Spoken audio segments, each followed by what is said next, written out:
your mind against you for a good time. You just might be exposed to things you didn't know about before. Please like, subscribe, and comment. Thank you. Hello, everyone, and welcome to another episode of Amateur Reality Hackers Podcast. So I was going to do this episode. Well, I have a few things to say. I was going to do this episode on a specific company that I found some stuff out about them basically fucking everyone over in 2019 with a data breach that they had, which I believe that was already public and, in the news and that kind of stuff, as well as some stuff that they are currently doing in the modern day that is pissing me off. But I'm going to try to do that without naming them, and I'm going to make this more an episode just like about security. So it's going to kind of start out with like a brief introduction to just kind of how to stay safe online and that kind of thing. Also, sorry for the massive delay between posting episodes. I'm going to try to make sure that doesn't happen in the future, but this is kind of, more a fun project for me than anything else. So if things don't quite work out like that and there's some gaps in between, I'm sure eventually that'll kind of fix itself here. So the first thing I want to say is that when you're on the internet, you always got to be careful. There, especially nowadays, there seems to be like a ton of scammers out there and hackers and people that are trying to get your information from you. And I'm going to try to see if I can share something here. So one of the first things you're going to want to look for, I'm going to try to set it up, is this little lock up in the corner of things. So I don't know if you can see, but up in this little corner here, there is a lock symbol, and that is an SLC certificate. And it says connection is secure, show connection details. Connection is secure, certificate is valid. And so that is the crux of it. This information right here is a fingerprint that says that what you are seeing is the exact same thing that exists on the server. That is why you'll see that little lock on bank websites and other websites where you're going to put in passwords or anything that's personal data or personal information. And so anytime you're working with a banking website or something like that, you're going to want to make sure that you're seeing that little SLC certificate lock up in the corner. If that's missing or you get a warning that that's gone, you're not going to want to use the website at that time, as sad as that is, or as much of a hassle as that is, because best case scenario, they just forgot to update their stuff, which happens all the time, and it's not necessarily that big of a deal. But worst case scenario, they have had some sort of hack, and now there is something basically acting as a middleman, and it is going to intercept your data and receive it and then pass it on to their website and pass that data's website on to you. So you won't even know that you've been hacked or that anyone's stolen your data. But using this middleman technique, they've essentially taken your shit from you. The other thing to check is website names. And so like, I don't even need to share it for this, but if you're going to www.google.com, you want to make sure it's that, and that it's not GOOGLE.com or, .xyz or, let's say you bank at Bank of America. You want to make sure that you're going to whatever their website is, bankofamerica.com. You want to make sure it's not, bankofamerica.quest or something of that nature. And so you got to always make sure that whatever, especially when you're dealing with like financial information, crypto trading, logging into anywhere that you use a password, you really want to make sure that you have that part covered, that you're on a website that has that little SLC lock up in the corner, and that the actual address that you're supposed to be at is the one that's showing. And even, if you go to, for example, bankofamerica.com and then you click a link on it, it is very possible for someone to then intercept a section of the website. And so you're still going to want to make sure that the website address makes sense, that main core part before the / whatever is what it originally was. And so example being, if you was at bankofamerica.com and you clicked on a link on their site that said loans, you're going to want to make sure that it's, bankofamerica.com/loans.php or HTML. And if all of a sudden it changes over to Bank of America spelled all weird with .xyz/loans, then someone has like intercepted that section of the website and is now going to harvest your data from that piece of the website. A lot of people. Hold on. All right. Sorry about the small little break there, folks. I had some issues with the equipment, and I think that happened on the last episode that kind of came in super dialed in and sounded like shit. So I wanted to make sure I fixed that before I moved on. So this next way that people will get scammed a lot is through emails. I think that's actually one of the easier ways to scam somebody is through emails and a process called social engineering, or just outright sending people, fake threats or fake emails in an isolated incident. So one thing that'll happen is that people will send out an email and it has a spoofed email address. And so you think you're getting an email from, example, your bank or from Amazon, and in fact, or, potential employer, that kind of thing. And in fact, you're actually just getting it from Gmail, which is more unlikely.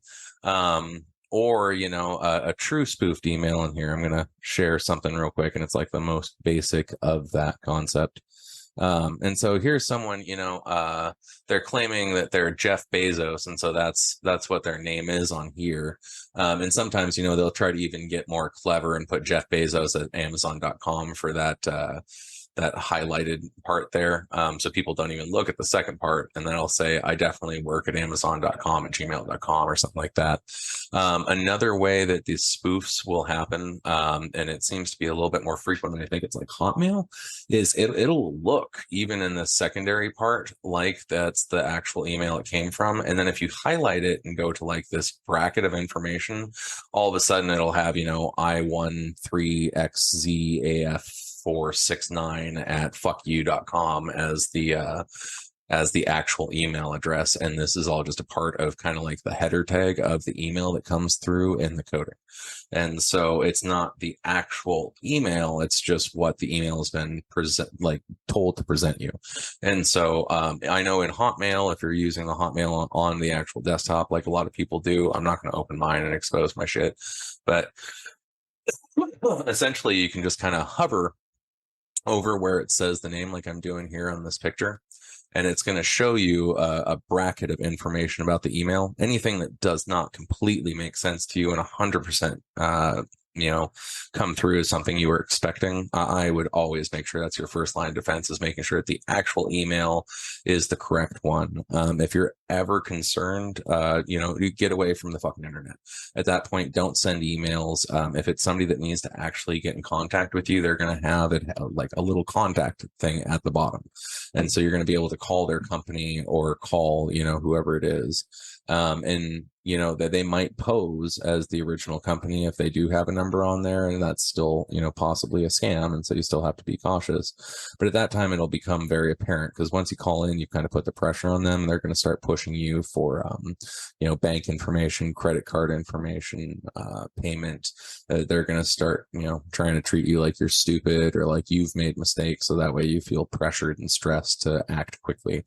And that's kind of part of the whole scam social engineering thing. And so that's another part of things, is if things ever get bad enough, you can always just wipe your whole damn computer, put a fresh set of Windows on there, reset your modem back to factory defaults, start the fuck over. Everyone is out of your system at that point. Except for, maybe some really high end, like, government level hackers that actually are able to, kind of hide things away between operating system shifts if you don't do a full 0-1 clear on it. When you reset Windows, it'll give you two options, and it's like, hey, you can quickly get rid of shit on your hard drive, or there's this really long method. That really long method is genuinely more effective if you happen to be worried about a virus, and so I actually recommend that. Jesus Christ, sorry, I'm starting to sound like RFK Jr. on here. I actually really like that guy, but man, his voice is froggy as fuck. It's hard to listen to. Anyway, so don't need to keep sharing that. Another thing that people will do is they'll reach out and they'll tell people, hey, you have had all your information sold on the dark web.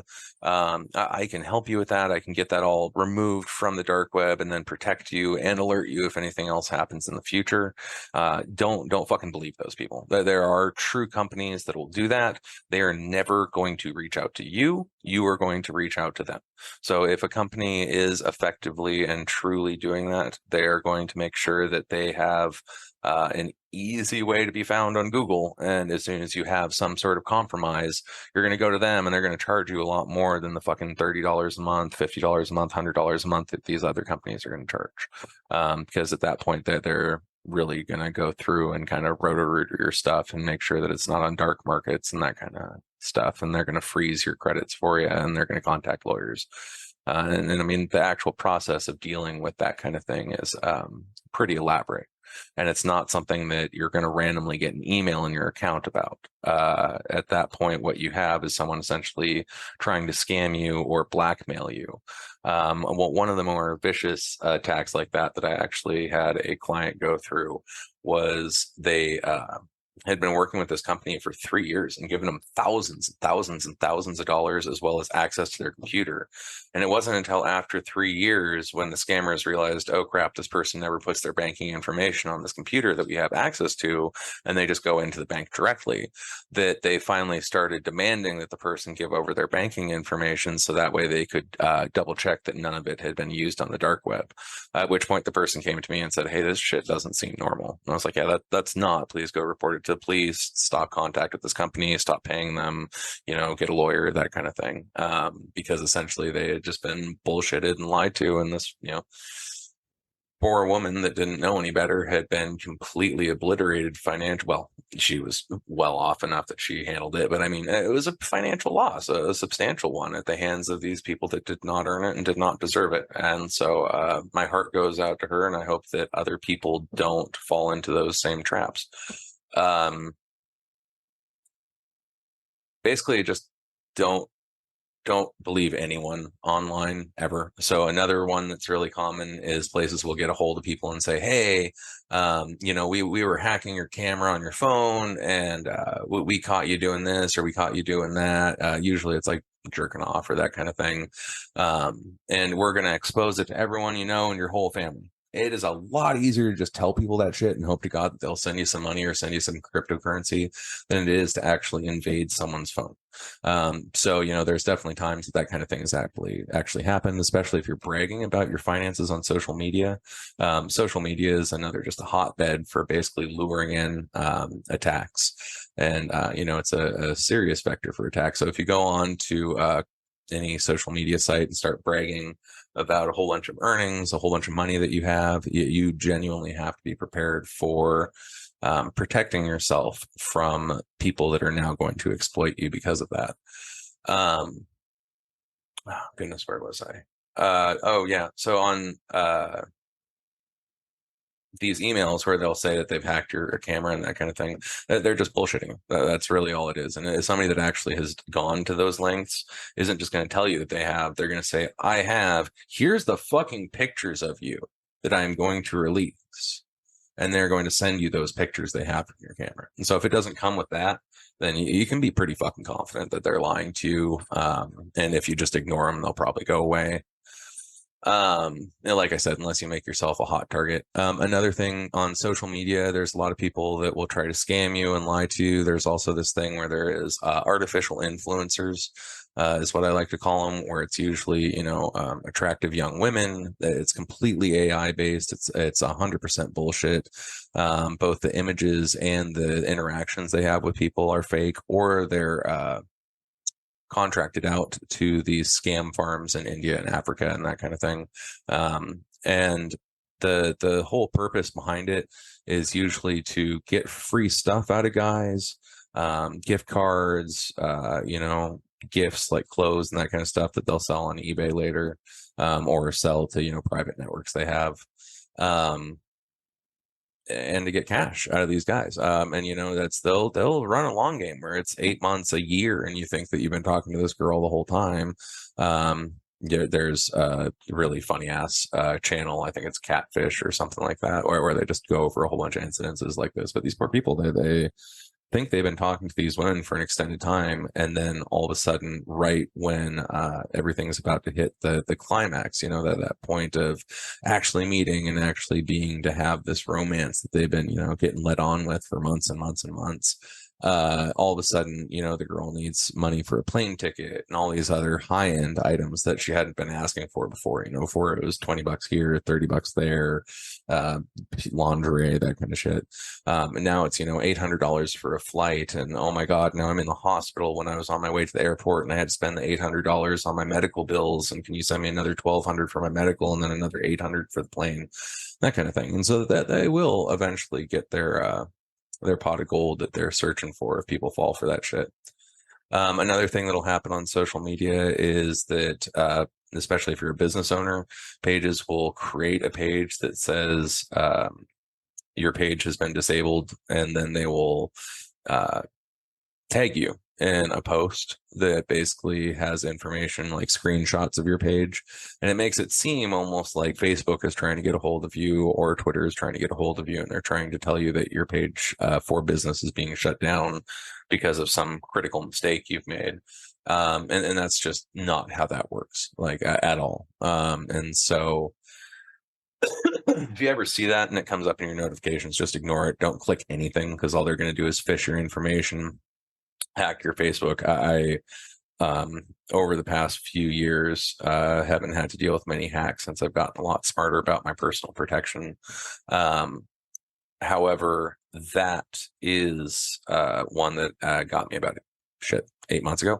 And so my Facebook ended up getting completely nuked because some guy hacked it from China and then turned it over into something that he was using to I don't know what the fuck his plan was. They caught him right away and shut it down. So but he did change his name from my name to his name, which is weird, because then everyone I knew was like, what the fuck is going on? This isn't, like, that's not my friend.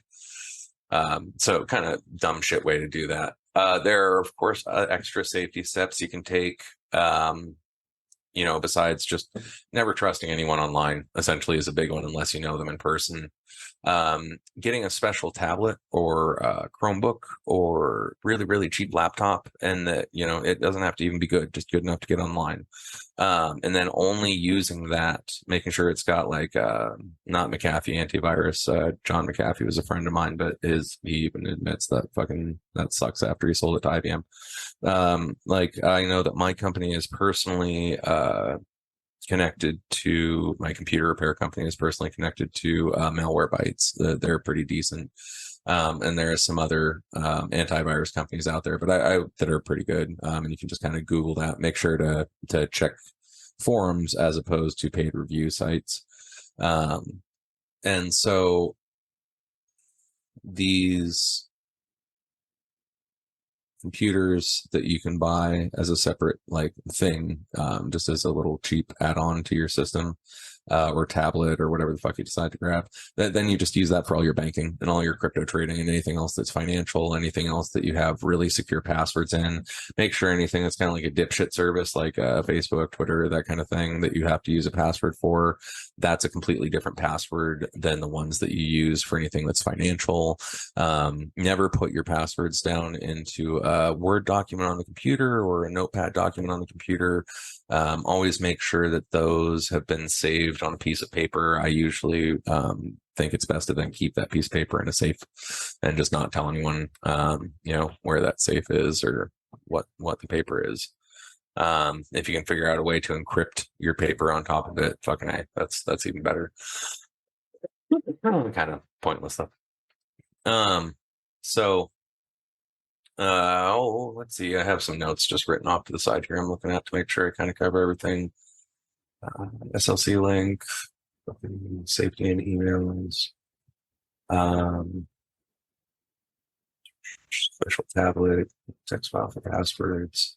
Yeah, use a different password for each website that you could use, especially financial ones. And I don't mean have groupings of passwords. I mean, just like this is the point of writing it down. Literally come up with a unique password for every single thing. So that way, if you do have a compromised password, you then have backups. I also would go through and every 6 months or so just change my passwords and make sure to write that down.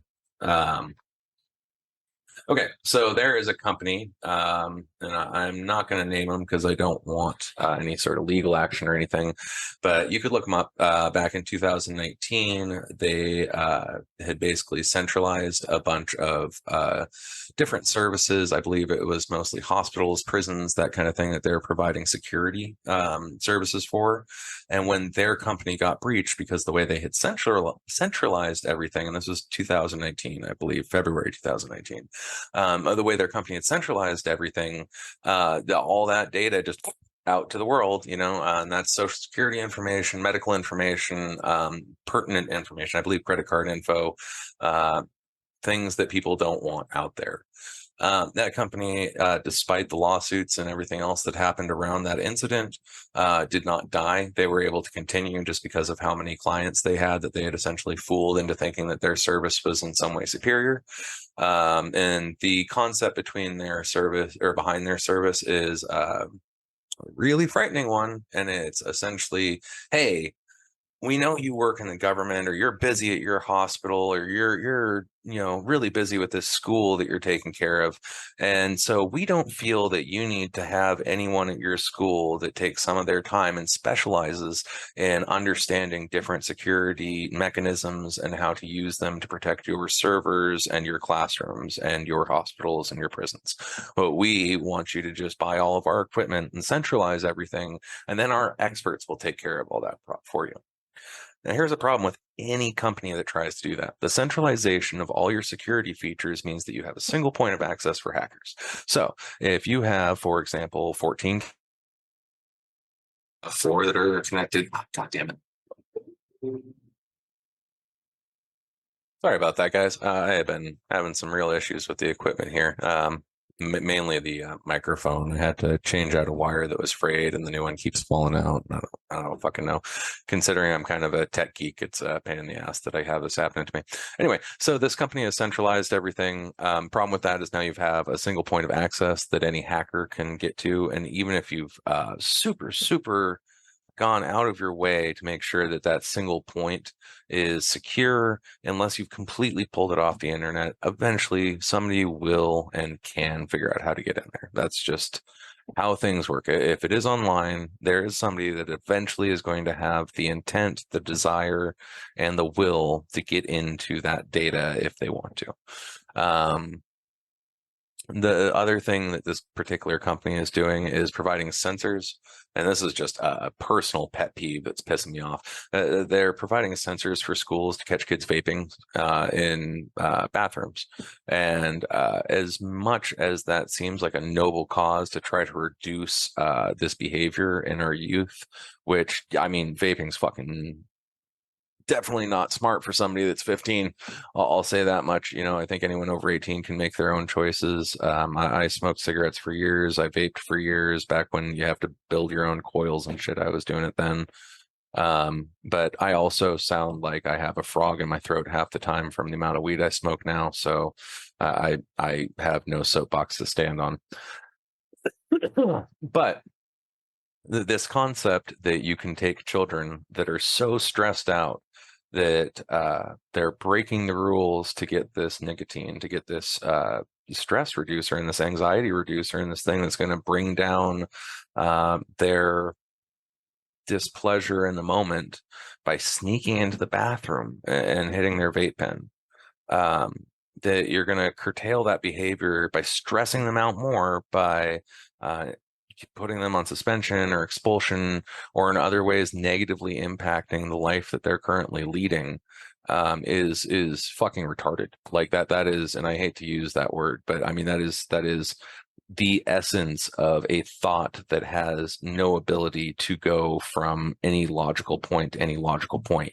It's the exact same fallacy with the drug laws, except for those make sense in some essence because a lot of people on drugs become desperate and then violate other people's rights pretty severely in order to get their fix. You know what I mean? And so that there's some argument there.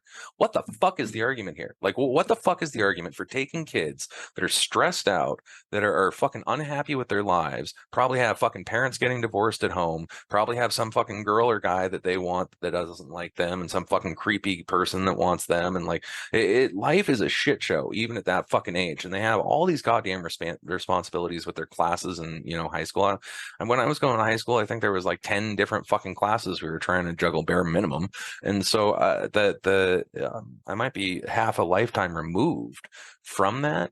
But even I conceptually can understand how taking a person in this extremely stressful fucking circumstance where they're trying to grow and develop at a very crucial time in a really fucked up world, and then saying, hey, because you decided to use a stress reducer that we said was not allowed in this classroom because we are in this environment, well, we're going to take you and we're going to fucking make your life harder.